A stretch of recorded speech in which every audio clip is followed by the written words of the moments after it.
Hi, all of the amazing attendees of the IN8 Summit and those that are listening to this webinar. We are super excited, grateful, and I'm going to say I'm almost bursting out of my skin to welcome this gentleman to our stage in a few months' time at the IN8 Summit, but also to this webinar. So, Dr. Guy Riekeman, welcome to the IN8 Summit. Welcome to the webinar and the podcast. Thanks so much for being here.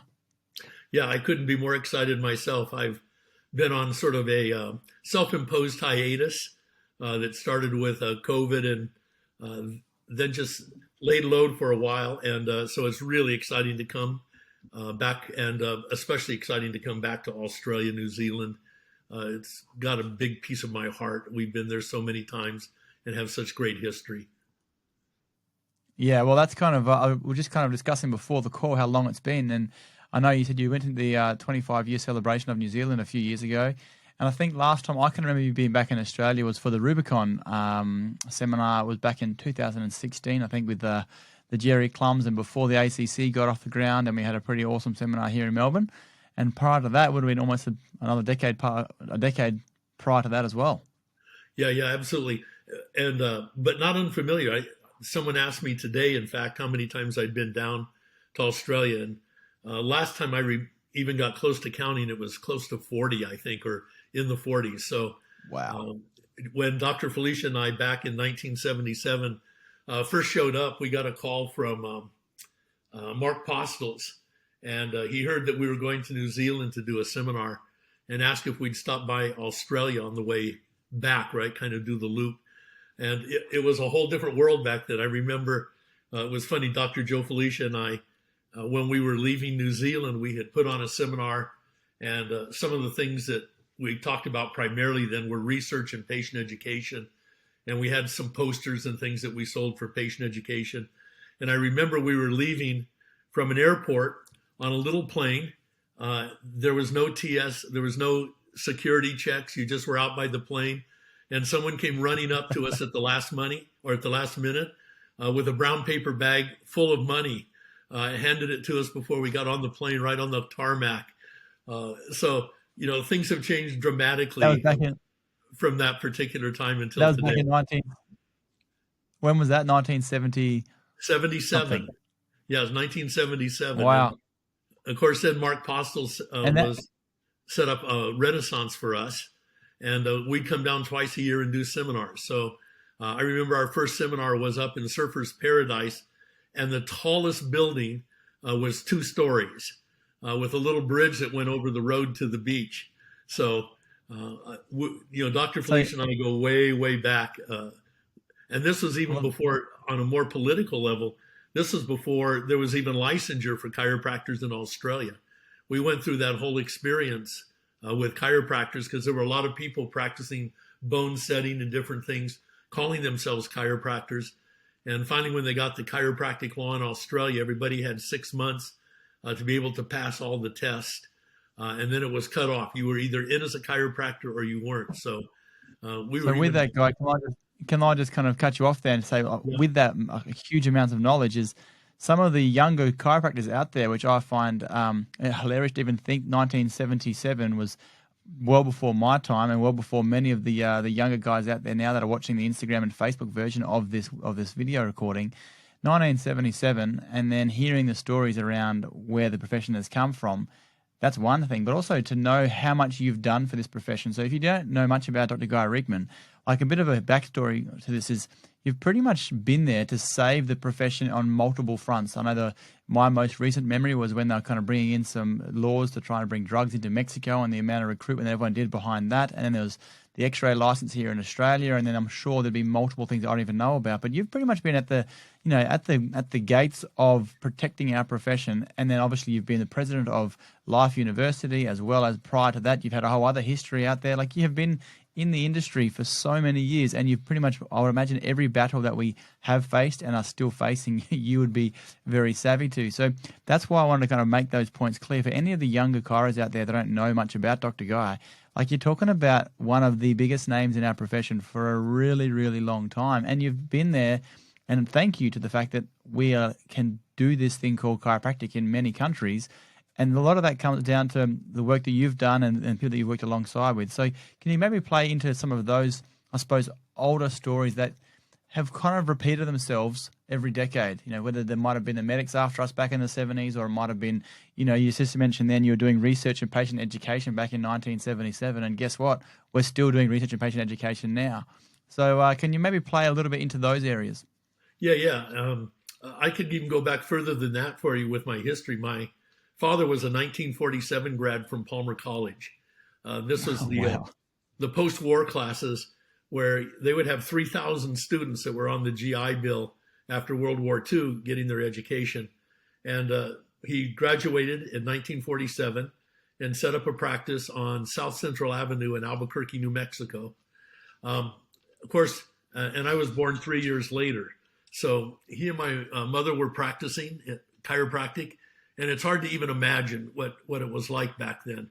There was no insurance, there was no research, there was no recognition.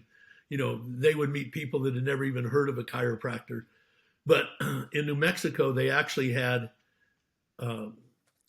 back in those days, there were no national boards. If you wanted to practice in New Mexico, you had to go sit the New Mexico board. If you wanted to practice in California, in addition to that and get a license there, you had to go sit the California board. There was no such thing as passing a national exam, and then you could go anywhere that you wanted to. And my father sat on, in those days, you had to pass 2 exams. You had to get through the medical community first. They had what were known as basic science boards. And the basic science boards were basically what we call Part 1 national boards today. Anatomy, physiology, it was diagnosis, or chemistry, etc. The medical boards were completely run by medical doctors. There were no chiropractors on any medical boards. And so even though there was licensure in New Mexico, you couldn't get past the medical basic science board to even sit the chiropractic license. So in those days, every practitioner, whether you were a dentist, a medical doctor, chiropractor, had to pass the medical basic science board.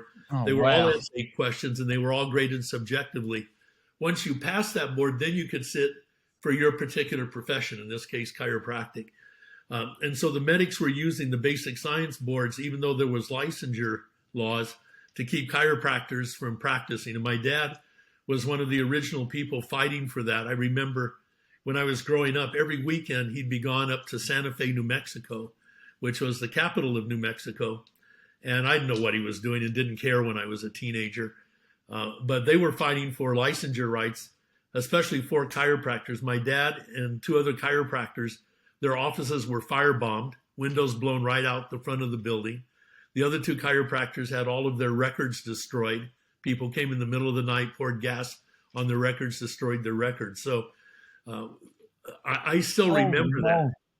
I still remember those. Kind of, to double click on that, I mean, it's amazing to think you've had to have your dad's house firebomb. That's kind of stuff you've watched back in the Godfather era, and you kind of see the almost like it's like a Hollywood show to kind of have that happen. But then to have someone that we know that obviously coming to the stage in a few months' time to speak of the amount of certainty that you must have to then want to go back in and start a practice or continue see patients, have your files all destroyed, and then to kind of still have the passion to kind of rebuild again.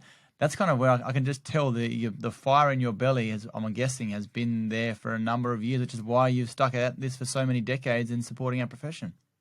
Yeah, and my sister's a chiropractor.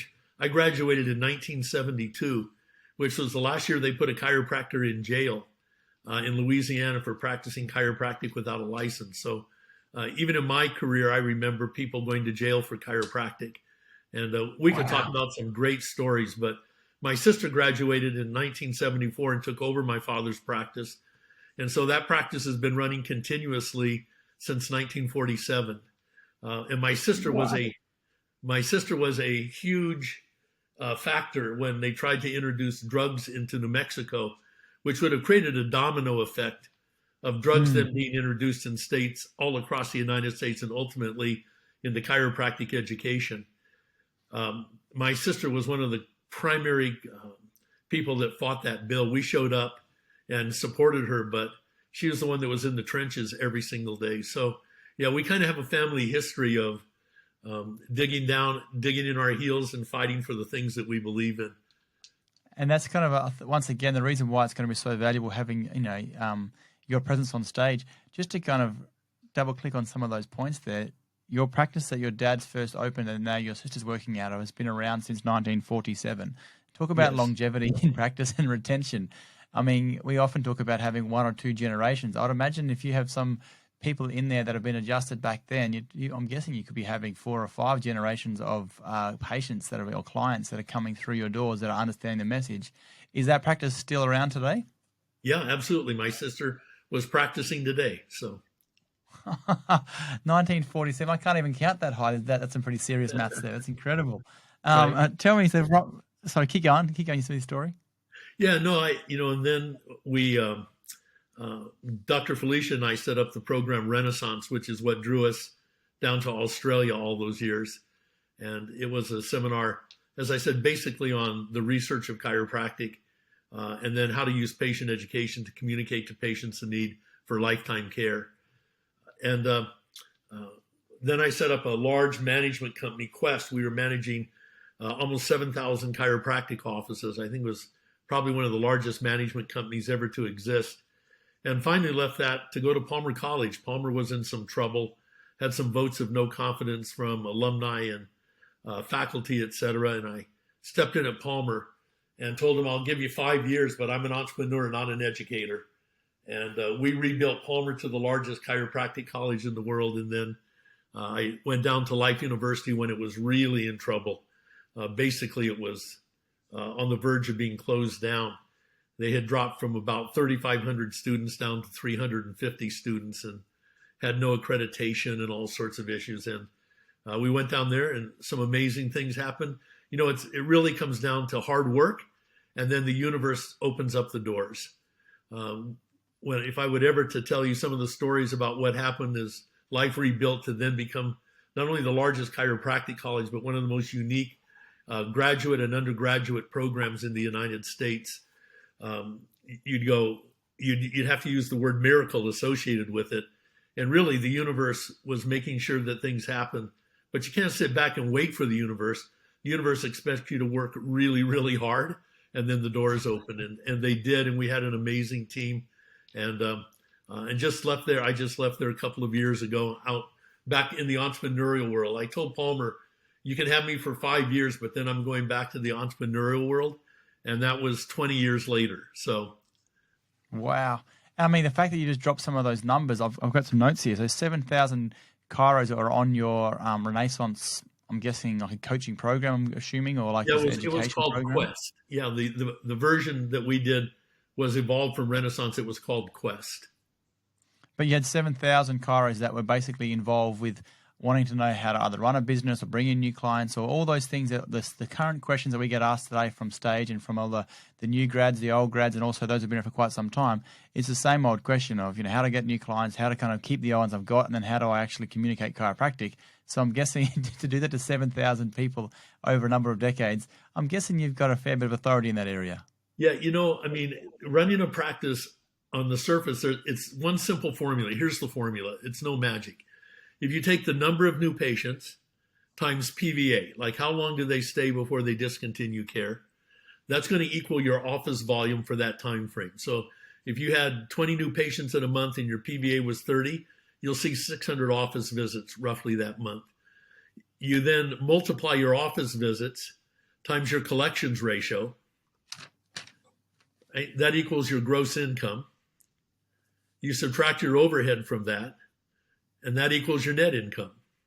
That's the formula, right? And chiropractors used to come to us and say, I need more money and more patient visits. And I'd tell them, those are the only 3 things I can give you. Gross income, net income, and office volume are results. They're not things that you go do. The only 4 things you can do in running a chiropractic practice from a business standpoint is get more new patients, have them stay longer, right? PVA. Control how you collect your money, and control your overhead. So those are the 4 factors that come into play. Then the question becomes, well, how do you get more new patients? How do you increase PVA?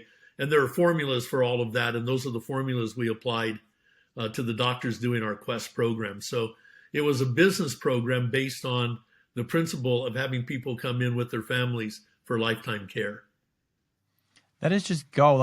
I said to you before we started this call, we might find a way. We'll work our way through this webinar and see where it goes. And just even that, I know that it seems like such a superficial conversation around, okay, how do I start a business? But the truth is, most of us want that problem fixed, the void behind new patient retention, and the fact that there's so much authority in your words. You could just give us formulas and equations, and I'm sure you've helped, as I said before, thousands of people.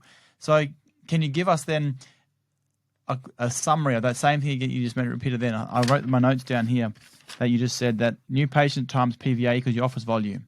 Yeah. The next step was what? You multiply your office volume times your collections ratio, right? So do you collect 60% of your money or 95% of your money, right? So you multiply your volume times your collections ratio. That equals your gross income. Yeah. Then you subtract your overhead, and that equals your net income. So people are usually geniuses at one or more of those, and usually not geniuses at all four. So for example, some people are really good at building office volume, right? Increasing new patients in PVA, getting a lot of volume. And then but have no net income because their overhead's too high, right? Yeah. Or so there's only four factors, or they see a lot of patients, but they don't collect their money. Or this is really typical. You'll find a doctor that's really good at getting new patients is really bad typically at increasing PVA, because they're two completely different levels of consciousness, right? One is a marketing consciousness, and PVA there are three things that affect PVA. The philosophy of the chiropractor. So we had a doctor in Canada one time that told me his view of chiropractic is that you manipulate the joint that's in pain till it's out of pain, and then you dismiss the patient. And I said to him, I bet I can tell you what your PVA is. Right? He goes, I'll bet you. So we bet $100. We put $100 on the table. And I said, your PVA is 7. He goes, you're wrong. It's 6.8. Right? Right? So, right. You're not going to have a PVA of 75 or 200 of lifetime patients, right? If your philosophy is to manipulate the joint that's in pain till it's out of pain and then get rid of the patient, right?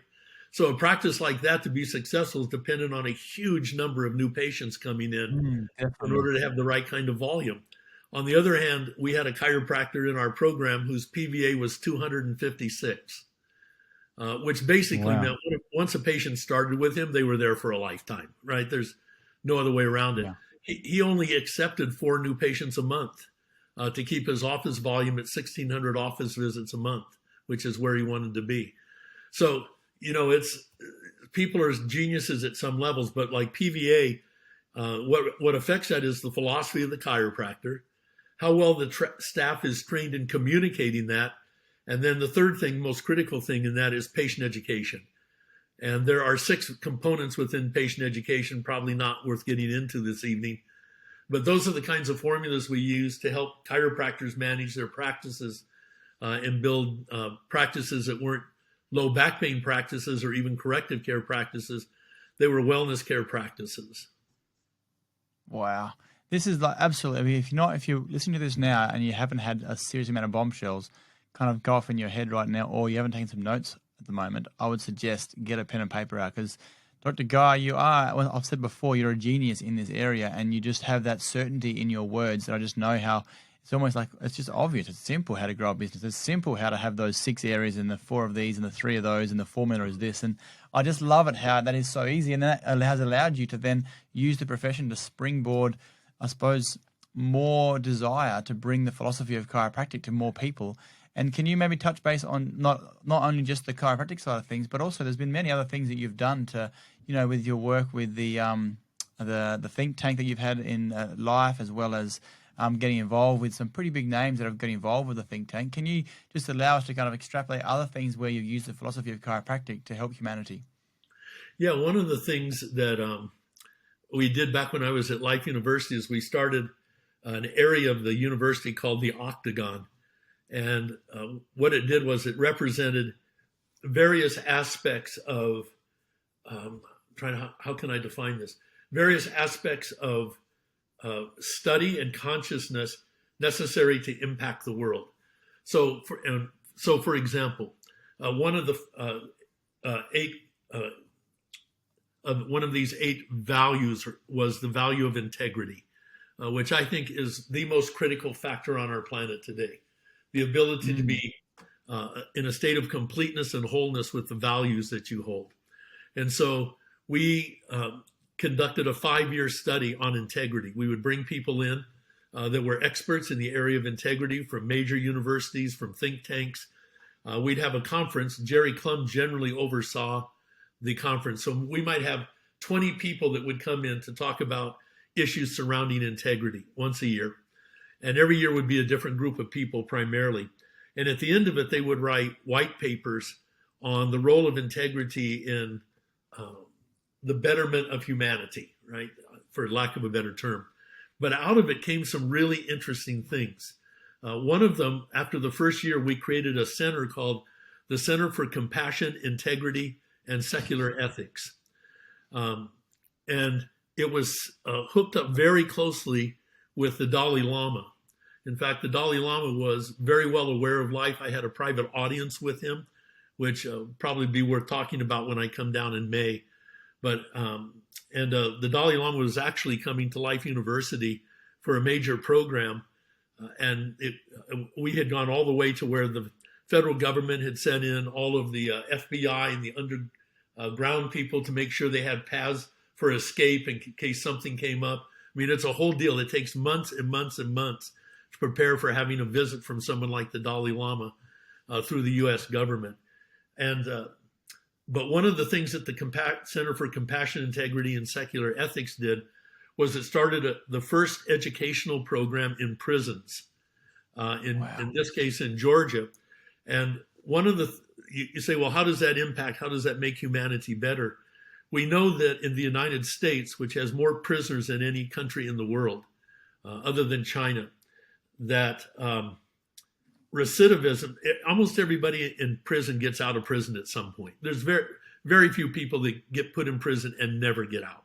Most of the prisoners get out at some point. However, 70% of the people that get out of prison wind up back in prison. So it's called recidivism. It's a huge issue because it's just a cycle. It's just a revolving door of people coming in and out of prison. They've tried all sorts of things to end recidivism, job placements when you get out, halfway houses, all sorts of things. Nothing really has much impact except education. And education has a huge impact. There's a prison in upstate New York that didn't even have a degree program. It was just a simple program offered by one of the local universities on how to start a business so that when you got out of prison, you have those resources to start a business. The recidivism rate over a 20-year period, in that 20-year period, only one prisoner ever returned to prison. Whoa. We know that education affects recidivism. And so Life University was the first university with the state of Georgia because the governor in the state of Georgia had made prison reform a major issue for his campaign. We set up the first educational programs in a women's prison in Georgia. And it was amazing. It was absolutely amazing. And these were not people that were in for the weekend for a DUI. In fact, of the 15 women that were in the program, 3 of them were never getting out. They were in for murder. They were there for life. They had no possibility of parole, but they still have a tremendous impact on the community via the people that visit them and families, etc. They had to take the same courses that we offered at the university, pass the same test as the students at Life University did. A large number, almost a third of the women wound up with 4.0 averages. And in fact, a number of the women were allowed early release because of the tremendous work they did in prison.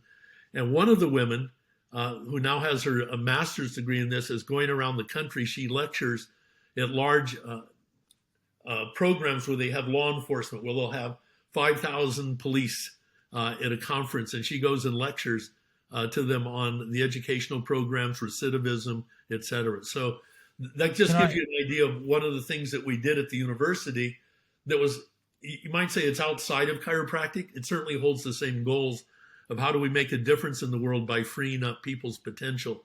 But the university had a number of amazing programs like that.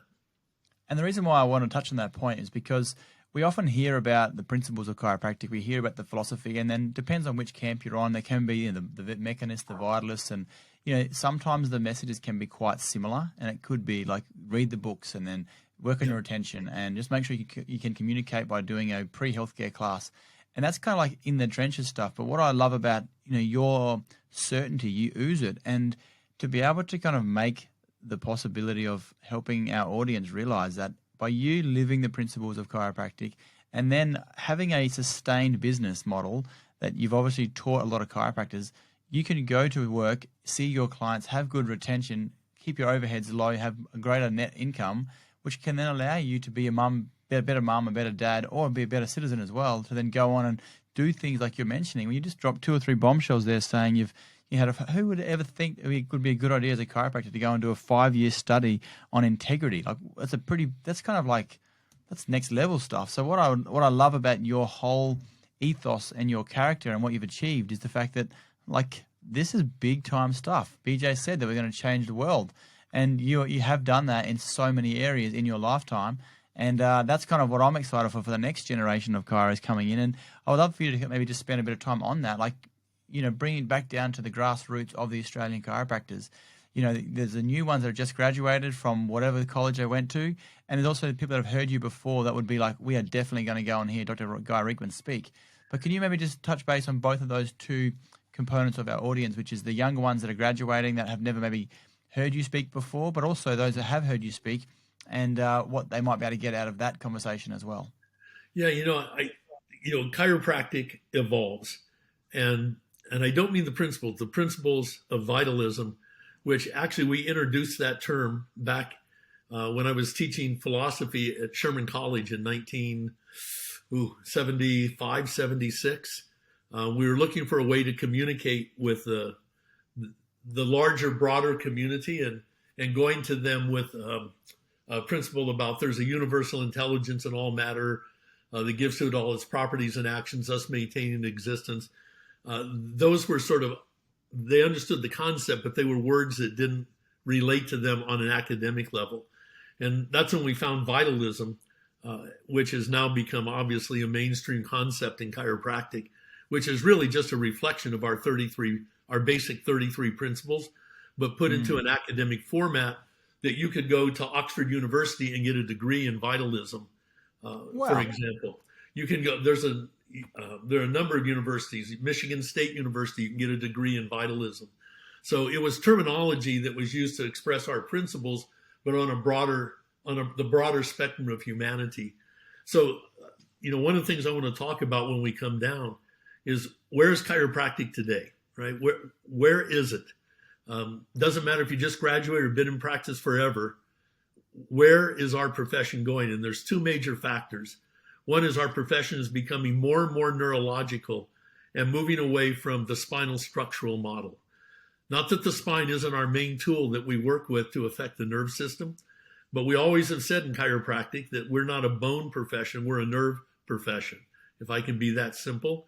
And yet everything we do with the patient is related to bones, pictures of spines, right, et cetera, backache, neck pain, all those kinds of things. There's been a real revolution in vitalism and the notion of neurology. In fact, one of the, let me take a side trip just for a moment back to where we were talking about the octagon. The first 5 years, we had 5 one-year conferences on the notion of vitalism, right? We brought in people from Yale University, from the person who was the homeopath to the Queen of England at the time. We brought in all of these people and started having a conversation on vitalism. 2 of the years were on neurology. It was obvious you can't talk about vitalism without talking about the nerve system. And so we had neuroanatomists, medical neurologists, neurophysiologists, chiropractic neurologists, et cetera. And they wrote a white paper at the end of the conference, and they said 2 things, and these are quotes. They said, 1, you are your nerve system. You're not your lungs, you're not your liver, you're not your pancreas, you are your nerve system. That's where all consciousness exists. That's where all memory exists. That's where all feelings, relationships exist, is in the nervous system. The other thing that they said was that everything in the human body is there for one reason and one reason alone, and that's to keep your nervous system alive and healthy as it goes through its process of conscious evolution during its lifetime.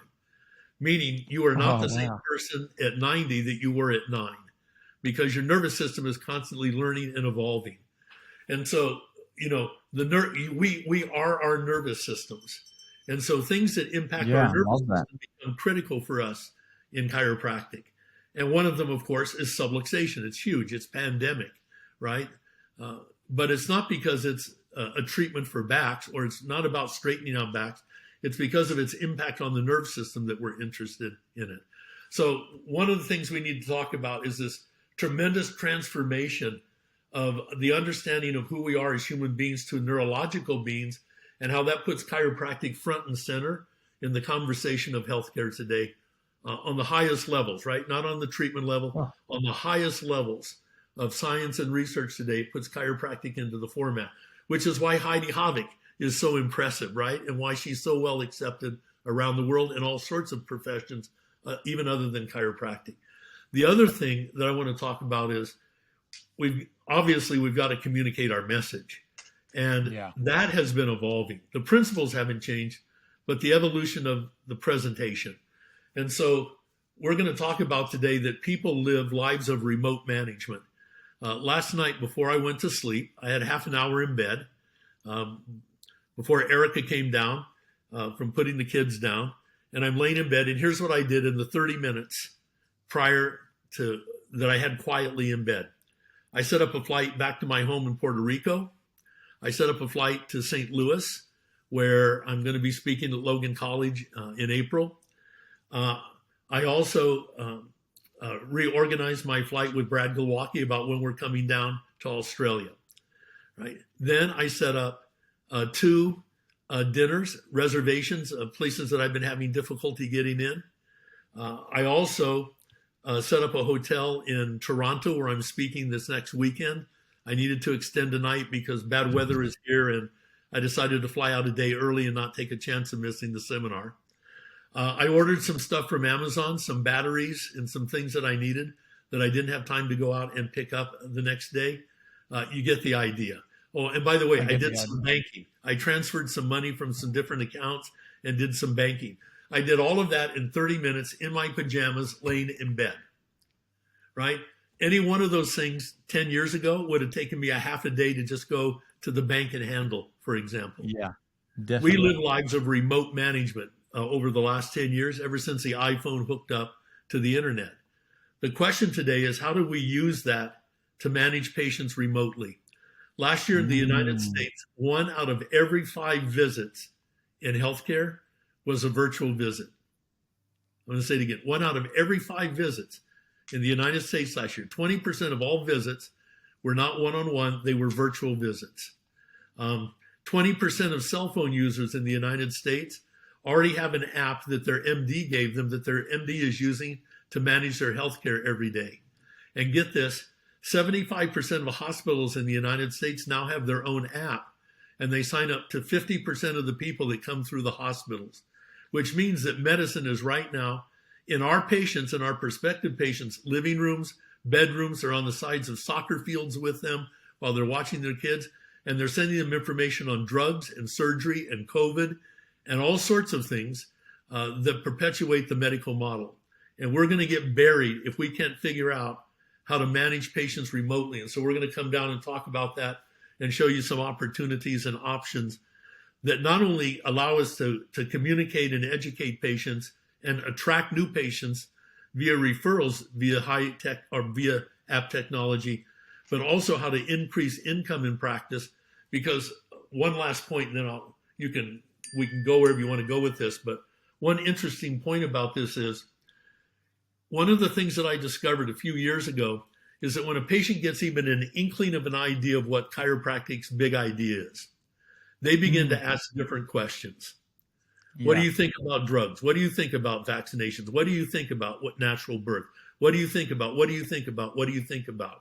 We actually put together a focus group of 25 patients across the United States and Canada, and we had them for 1 year in focus groups without their chiropractors. We found out a lot of cool things that I'll talk about in the seminar. But one of them was, every one of these 25 patients said, we have more questions to ask our chiropractor, but we don't ask because they're too busy. They weren't mad about it. They just realized we got a reception room full of people. We don't have time to stop and spend 30 to 45 minutes with them talking about chiropractic and natural childbirth. And I said, well, then where do you go to get your information? They go, well, we go to WebMD into Google, which means they're now getting medical information, right? Wow. So as chiropractors, we have got to be able to handle the lifestyle questions that patients have once they get the big idea. And if we don't, they're going to continue to make medical decisions, medical choices. But you and I don't have the time to stop and talk to a person about weight loss or gut restoration or long haul COVID or natural childbirth.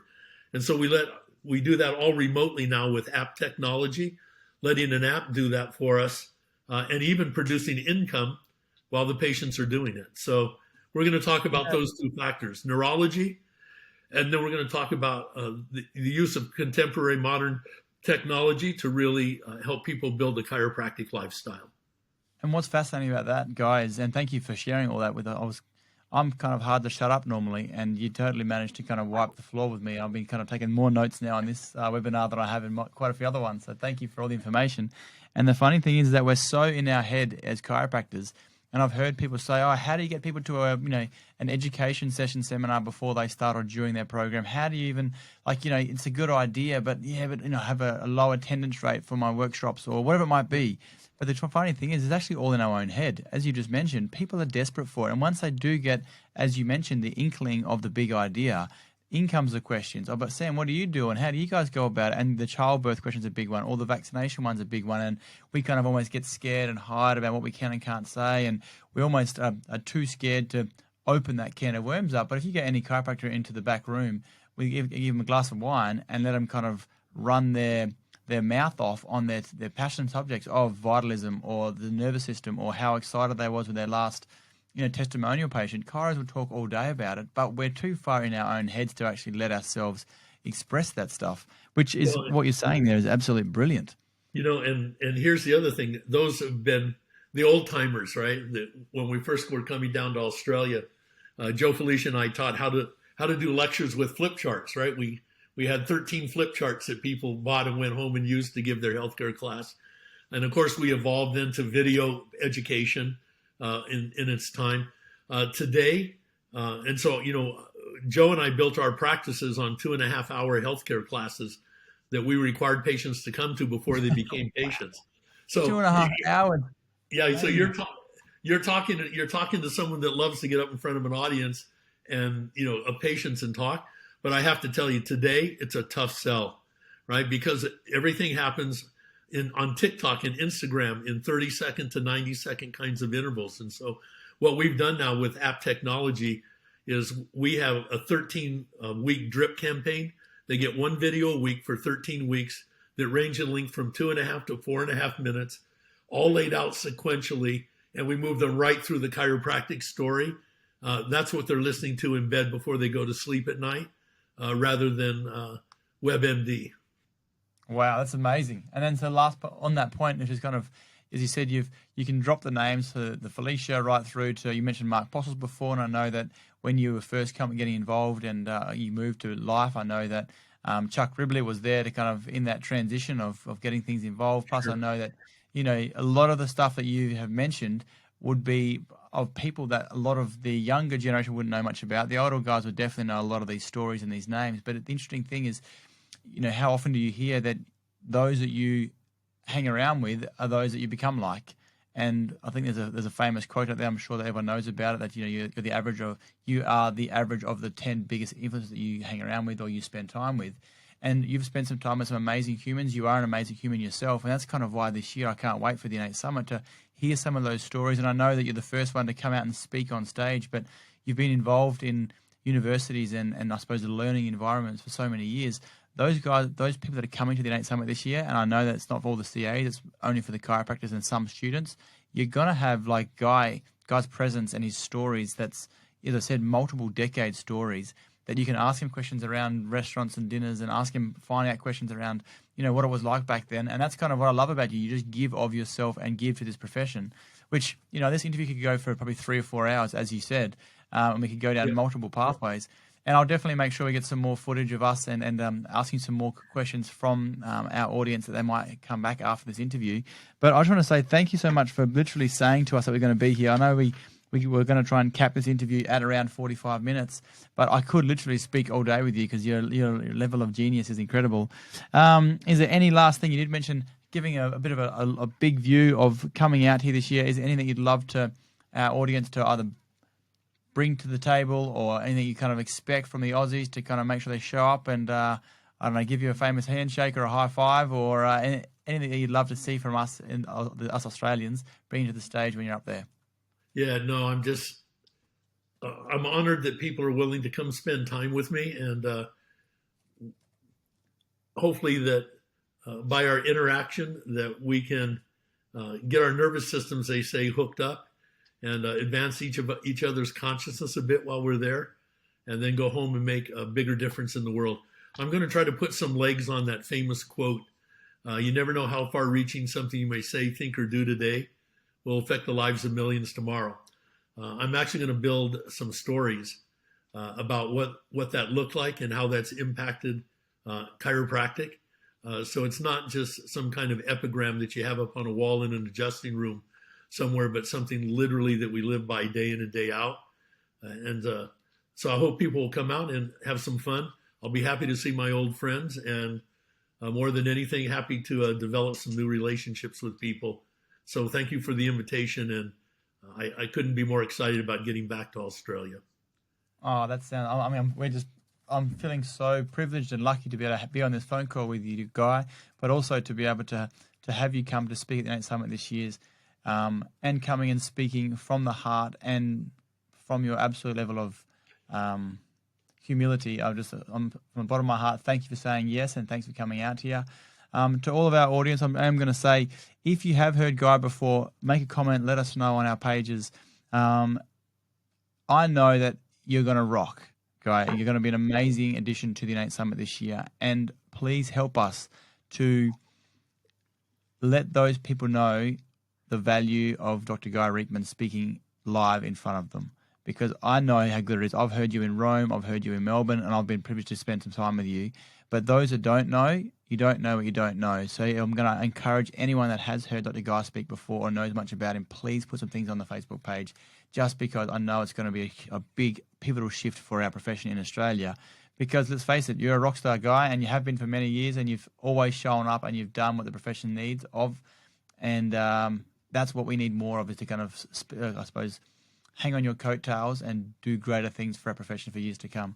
So, and there's also that I've got a reminder then, we are selling American virtual tickets as well. So this is going to be a filmed live, and it's going to be broadcasted all over the world. So those that can't be in Melbourne, or so can't be in Kingscliff in the on the just south of the Queensland border, we are going to be broadcasting all over the world, which is pretty damn exciting.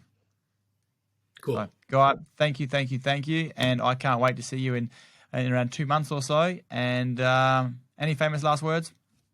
Nope. I'm an easy invite. Anytime you can get me on the same half of the planet as Les Whitehead, I'm there.